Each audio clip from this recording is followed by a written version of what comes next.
खबर शामिल करते हैं पंजाब से। पत्ती चौक पर पुलिस की उम्रा हदायतगी से वापस आने वाली खवातीन को पीटीआई कारकुन समझकर हिरासत में लेने की कोशिश।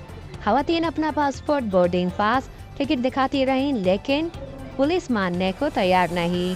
आला अफसरान से दरख्वास्त है कि ऐसे आम आदमी और जो उम्रे से अदायगी करके आ रहे हैं उनको तहफ़्फ़ुज़ फराहम किया जाए।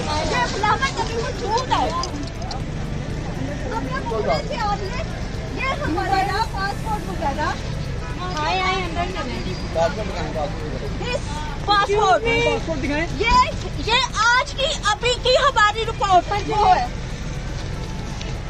आपने ऐसी कौन सी बात की है? नहीं कर सकती। मैंने आपको हर चीज आपको क्लियरली बताई है। आप हमारे साथ नहीं कर सकती। आप छोड़े, आप ऊपर, आप इनसे जरूर करें। आप जाने बड़ो यार मेहरबानी है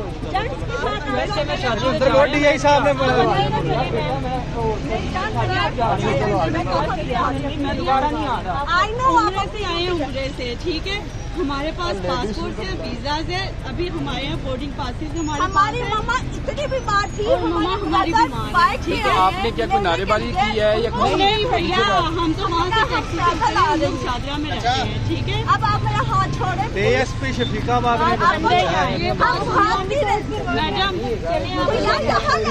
हम गाड़ी में